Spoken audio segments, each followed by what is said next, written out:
algumas formas que eu tenho de vender um bem que está em processo de inventário ou que nem foi feito o inventário ainda. É a primeira informação muito importante que eu preciso que você preste atenção. Se você não pegou papelzinho e caneta, pega aí, que é muita informação, como a Isa falou aqui, sem miséria de conteúdo, né? Quando a gente vai fazer a compra e venda, a primeira coisa que você tem que perguntar para o seu cliente é o grau de urgência em receber o dinheiro. Por que o grau de urgência é muito importante? Porque muitas vezes, se a gente for dar entrada no procedimento de alvará judicial, ou seja, pedir autorização para o juiz, né, para vender aquele imóvel, vai demorar um pouco, porque na grande maioria dos casos o juiz vai mandar avaliar aquele imóvel e aí mandou avaliar. Se eu não tenho justiça gratuita nesse processo, eu vou ter que recolher as custas dessa avaliação, do mandado do oficial, vou ter que recolher as custas do alvará judicial que vai ser expedido. É muito importante você entender isso, porque hoje em dia tá difícil conseguir justiça gratuita, porque quando a gente fala de processo de inventário, não é igual nos outros procedimentos lá que a gente entra na vara civil.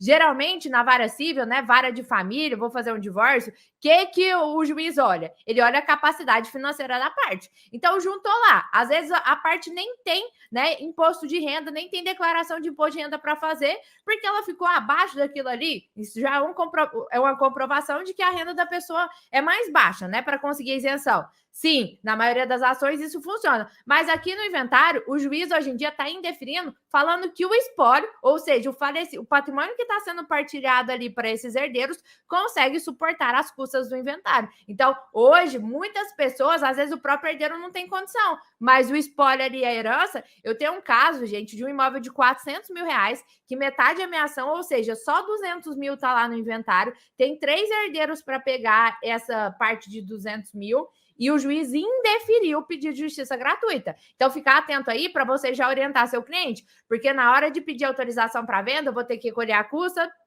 do mandado do oficial, a custa aí, né, da avaliação, a custa do alvará judicial e, muito importante, o alvará sai com prazo, gente. Então, se você quer pedir autorização para a venda de um bem, é bom que você já tenha colocado a imobiliária antes. Porque, pensa, esperou um tempão para fazer isso tudo, saiu o alvará, mas durante o período de vigência do alvará, ninguém quis comprar. Então, é importante que você já coloque a venda antes, né? Oriente o seu cliente, porque aí na hora que saiu o alvará, já tá tudo ok. Você pode sim fazer isso. Inclusive, outra dica muito boa, se você já tem um comprador à vista que está interessado no imóvel, você pode juntar isso na sua petição que você for fazer o pedido para autorização daquela venda, né? O que é muito importante ter nesse pedido?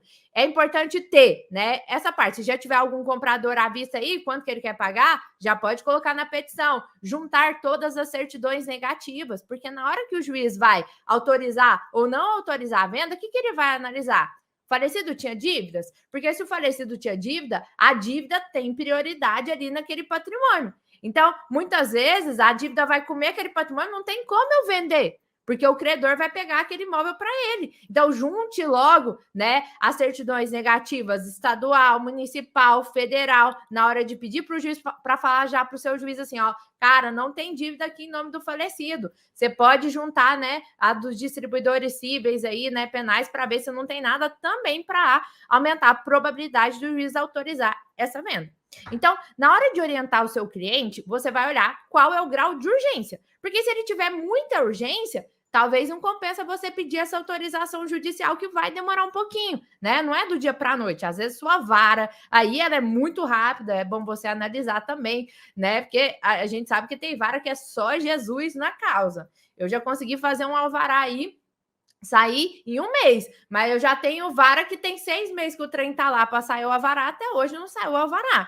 Então, é muito importante você saber como é que funciona aí nessa comarca onde você vai pedir esse alvará judicial para analisar um pouquinho também. É porque tem a questão, né, da cessão de direitos hereditários envolver um risco. Sim, envolve muito risco, até porque a cessão de direitos hereditários ela tem natureza de contrato aleatório. O que isso significa?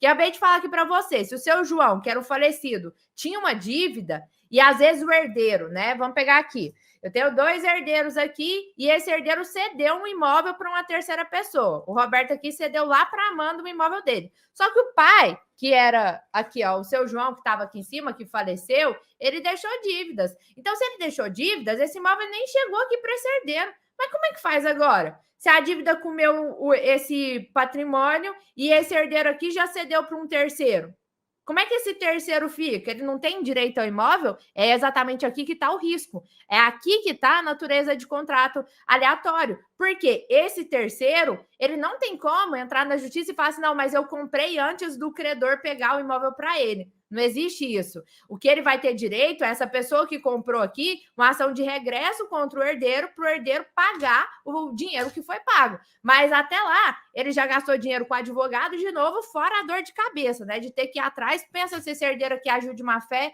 e não tem nenhum patrimônio no nome. Ele ficou lá, no final das contas, a ver navios. E você, gente...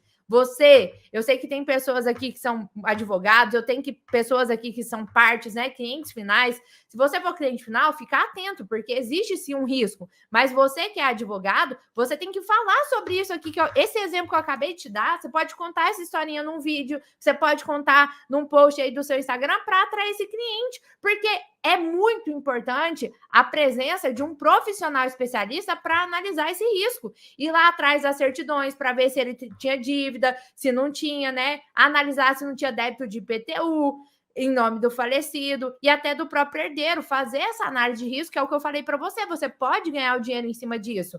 E aqui, gente, ambas as partes saem ganhando.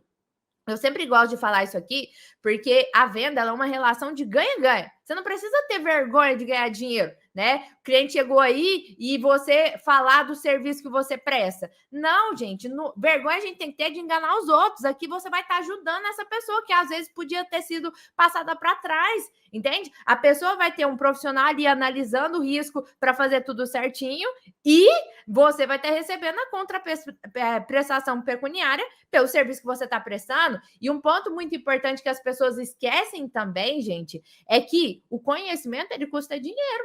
Esse tempo que eu estou dando aqui, ele faz parte da minha estratégia de prospecção. Muitos clientes vêm do meu Instagram. Muitos alunos vêm do meu Instagram. Então, eu estou aqui, isso daqui é uma parte do meu trabalho. Entende? Tudo custa dinheiro. É uma aula gratuita, sim, mas eu tenho certeza que você já investiu em cursos, que você já compra livros, que você paga anuidade da sua AB, né? Ser advogado não te custa dinheiro? E você, não tem como você querer trabalhar de graça, né, gente? Até pessoa que trabalha em instituição de caridade recebe o salário da instituição. Que a instituição recebe dinheiro de pessoas para pagar os funcionários. Então, não tem como você achar que o dinheiro não é importante. Ele é importante, sim, para bancar tanto as nossas necessidades como o nosso conforto, dar bem-estar para a nossa família. Não tem coisa pior nessa vida, é que alguém da sua família, né, seu pai, por exemplo, ficar doente, você não tem o dinheiro para comprar o remédio, sem que isso te custe, deixar uma conta da sua casa sem pagar. A gente tem que querer crescer, ganhar dinheiro e ajudar os outros, né? É o que eu falei, não é sobre enganar, é sobre você fazer o que você, exercer a sua profissão e ser bem remunerado por isso. Todo mundo sai ganhando, a pessoa... Gente, pensa, a pior época da vida de uma pessoa é quando você perde um ente querido, tudo que a pessoa não precisa é de um profissional fazendo cagada nessa hora. Então, estude, se capacite para prestar um serviço aí de qualidade, né? E aí, o José acabou de perguntar aqui. Caso um dos herdeiros não concorde com a venda, o que pode acontecer? Não é necessária a concordância dos demais herdeiros para eu fazer uma venda quando eu falo de autorização judicial. Então, aqui você tem que fazer duas coisas. Se eu tiver numa venda com autorização judicial, ou seja, eu fiz o requerimento para o juiz autorizar, vai ser uma compra e venda propriamente dita, vai sair já no nome desse comprador, isso é um ponto importante, porque quando eu peço autorização judicial, o imóvel já vai sair no nome do comprador, vai sair o alvará e o registro já sai no nome desse comprador. Aqui eu não preciso da autorização dos demais herdeiros, basta que o juiz autorize essa venda. Informação importante para você dar para o seu cliente. Agora, quando eu falo de cessão de direitos hereditários, aí sim, para que ela tenha, né, para eu dar maior segurança a essa transação, é muito importante que todos os herdeiros assinem a cessão quando é feita de bem singular. Então, eu quero ceder um único bem, é importante que todos os herdeiros assinem ali, inclusive seus cônjuges. Por que disso, gente? Porque até finalizar o processo de inventário, todos os bens, vamos supor que eu tenho esses 3 bens aqui sendo partilhados. Até finalizar o inventário, tá tudo dentro de um bolo aqui, ó, uma massa patrimonial que a gente chama de espólio. E o espólio, ele é um todo indivisível, então não tem como eu individualizar um bem. Como é que eu vou saber que esse bem vai ficar para a pessoa que está cedendo para o terceiro? Não tem como. Então, para eu dar maior segurança jurídica naquele ato, é importante que todos os herdeiros assinem nessa seção, né, que é feita de bem singular.